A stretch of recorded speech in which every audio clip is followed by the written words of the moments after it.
So, we've just finished our first 2 months of being on the road. Man, do we have some lessons to share with you. Yes, we do. So the first thing we've learned from our 2 months on the road, Things will break. You've heard us say before, it's not a matter of if something will go wrong, it's a matter of when. So why is our mattress in our living room? Why did we sleep on the couch in the dinette last night? We had a major disaster. Let me show it to you. Pardon the mattress, just sweep by. Just want you to know, as we've always said, it's not a matter if things will happen, it's when they're going to happen. And this happened at 9 o'clock at night, so we had to do a little cleaning last night before we go to bed and get things organized before we go to bed. Luckily we had the fans, and you now know our #1 mission for the day is to get... you see that hose right there is no longer connected to anything. We had a water leak under the bed that got us real nervous, but the good news is everything worked out fine. We got it inspected, everything was good, and it was fixed right away. Now, I'll tell you our trick for getting to the front of the line at the RV repair shop. Because we went to this one place, we decided if we called, it might not go so well for us. And we really had to have this leak fixed because we didn't have any water. So we went to the one place and walked in, and they're like, no, we're by appointment only, so we can't help you. So we left there, and they said to try another place. We called them, the other place, and when we called them, the lady says, they're all out to lunch right now, so give me your number and I'll have someone call you back. Well, we were only about 3 minutes. Yep, 3 minutes away, so we pulled up to the RV repair shop, and they knew we were out there. Lynn talked to one of the gentlemen as she was walking in to tell them they were there.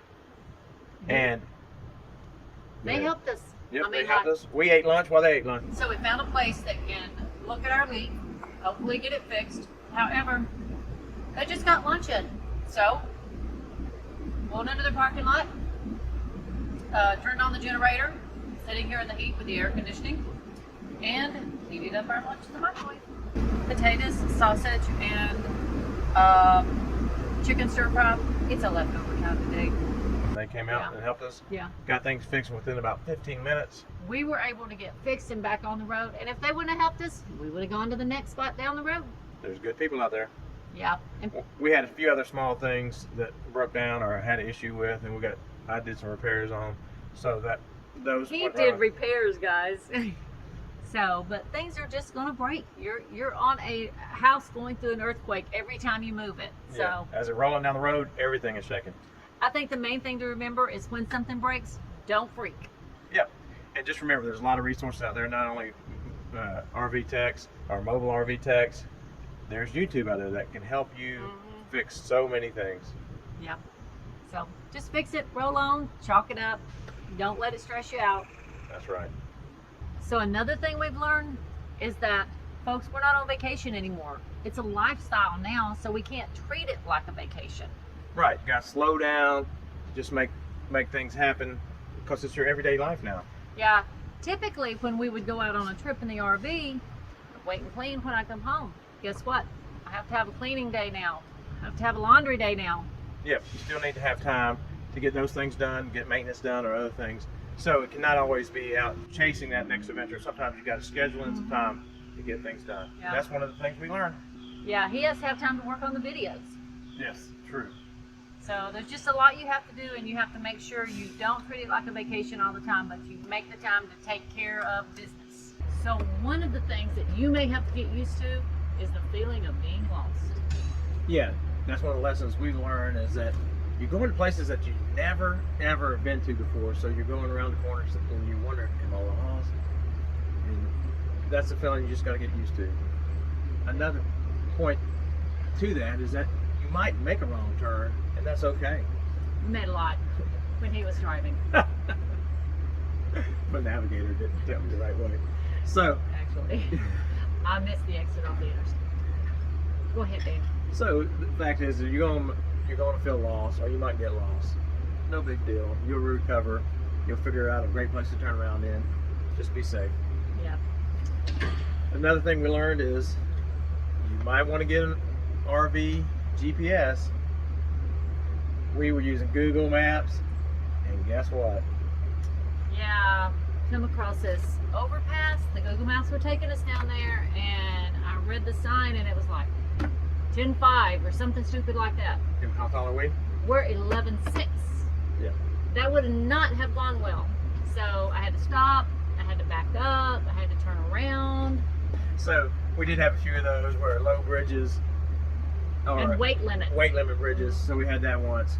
But one thing we did do is that we put in avoid tolls. We were trying to be cheap, so it was taking you on some back roads, and we decided go ahead and spend the money on the tolls and keep going on down the interstates or wherever it might be. Yeah. Be safe. Something else we have figured out on this first trip is that you're not going to get there at the time the GPS says, no matter how hard you try. You're not going at the same speed. When you stop, it takes you 3 times longer to get off and then back on.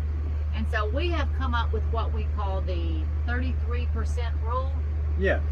So if you'll take how long the GPS says it will take you to get there, just times by 1.33 and you'll get it. So if it's 3 hours, it's probably going to take you like 4. And we've been right on the spot when we've done this. So it really tells you. Because, like Lynn says, when you get off, you got to find the perfect gas station that your rig will fit into. You've got to wait for the end aisle so you don't have an accident and clip somebody or something. Or the tank. And you prefer to where you don't swing out and have tail swing going out, so you go in. So it takes you a little bit longer. Same thing with grocery shopping. You're way in at the end of the parking lot. Same thing with restaurants. So well, not only that, but just when you're on the interstate in general, instead of doing 70 or 75, we're doing 60 or 65. Right. So that cuts down the time. Which is the best time? Actually adds to the time, I guess. Yeah, adds to the time. That is the best speed for you, not only for safety, but also for best gas mileage. Fuel mileage. So the next thing we've learned is that not all campgrounds are created equal. Right. You know, it's we've joined 1,000 trails, and some have been great, beautiful, and some have, upcoming videos on those. Yeah, and some have struggled. So we had a video on that one from last week where it just looked like an abandoned campground. So check that video out. And we went into one campground that was just so not good that Mama says if you can't say something nice, don't say nothing at all. So we just decided to. We would say that out of 11,000 trails we've been to, we go back to most of them. Maybe one, maybe 2, but definitely one that we wouldn't go back to. Right. So the biggest thing we've learned is don't have expectation that it's going to be just like the pictures on the thing. Just look at the reviews. Read the reviews. Yeah, because the reviews on the campground told us that it was like, and we even heard someone talk about it at the campground we were at before then, saying that it was not a good campground. But we already had reservations and everything, so we went. But we canceled the second reservations going back that way though. Yeah. Well, another thing that we've learned that you'll probably want to learn is not all dog owners are responsible. Yeah, and just because there is a leash law in a campground, because every campground has a leash law, does not mean that everyone's going to abide by that. Yeah, we were out walking Bello one day, and sure enough, here comes a big dog. Running underneath their camper to the road that we were, so we didn't have much of a notice to snatch her up. Yeah, and so it comes right out, and luckily nothing bad happened. It was scary. But it was scary to us, and I'm sure scary to Bella, but be ready that all dog owners are not responsible. Yeah, especially if you have a small dog. I know big dogs, you have to do the same and be vigilant, but small dogs, you know, one mishap can be a horrible thing. Yeah. And also, speaking of pets, keep an eye on your pets. Alvin's always wanting to get out the door, or Cat. I'm sure you picture him. He's over here in his tent today and just chilling. Hey, buddy, come here. And so Sadie, last night I was working on a drawer. The latch had broke, and I was putting the new one in, so I pulled the drawer out, set it aside. And the time I turned around, I did not know this, but she had crawled inside the drawer housing, put the drawer back in once I fixed it, and then hours later, I'm saying, "Where's Sadie?" Yeah, she had climbed back in there, folks. Behind the drawer. Oh, first of all, we were terrified because we couldn't find her, and I was like, I know she didn't get out. Right. So it was a drawer underneath Dinette, so it had a big empty spot in the back. So, but she got to spend the afternoon in the drawer. Behind the drawer or in Yeah, the drawer. that I was think not when I good. opened the door, she was in the drawer. Yeah. So it was fun, but she was safe. So Yeah. keep on those pets. Keep an eye on them, always. Something else that we've learned that I would not have thought would have been a lesson is that it is crazy hard to get into a routine when you hit the road. Yeah. You had your routine at your sticks and bricks. You know, you got up, had your coffee.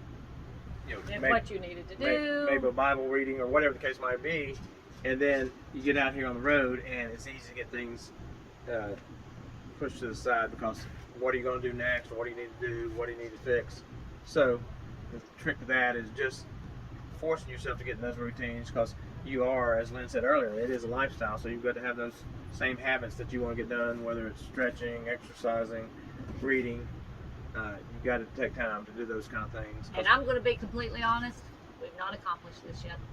So yeah, we're still working on those. Yeah. No, we need to do it, but I mean, like, it's so hard because there's always something different that throws you off balance to keep you out of your routine when you're on the road. Right. So another thing we learned, we got advice from a very nice elderly man that was camping across from us, and we went and sat and chatted with him for a little while. Yeah, you always meet great people out camping, and that's something we knew we'd do, so that's not a lesson learned. His advice was, or he said, that every RV, no matter how big it was, he had a big Class A, we had that Class C, is built for the 642 rule, right? Right? So, you want to say what the 642 rule is? The 642 rule is that you can entertain 6, feed 4, and sleep 2. No matter how large the RV is, you only sleep 2. And there is a bee flying around the camper, guys. If it goes across the screen, it is a bee, and it's just whatever. Right. Yeah, you can entertain 6. You can have 6 sitting out here around the picnic table, around the campfire, and you can a meal for 4. You know, you get too much more than that, it gets A little crazy. crowded, yeah. Unless you're working together as a team, you know, 2 different rigs, and sleep 2. Now we'll amend that rule every once in a while when we have a grandkid. So we'll always take 1 grandkid or 1 extra person at a time. But you add too much more now, and it gets rough. So to be out 2 months, we have sure enough learned a lot. Yep, we've learned a lot, but just remember, if you're not learning, you're not living. That's right. And learning is what will keep you growing and keep you having a good time on the road, and it'll keep you from making the same mistakes twice. Yeah, that's the important thing. Learn not to make the same mistake twice. And watch other people and learn from their mistakes. You'll never live long enough to make them all yourself. I hear thunder, Danny. Yeah, you better finish this one up. Finish this one up because we don't want to get wet. So take a quick minute, hit the subscribe button. Hit that notification bell because we've got a video coming out for you each and every Saturday.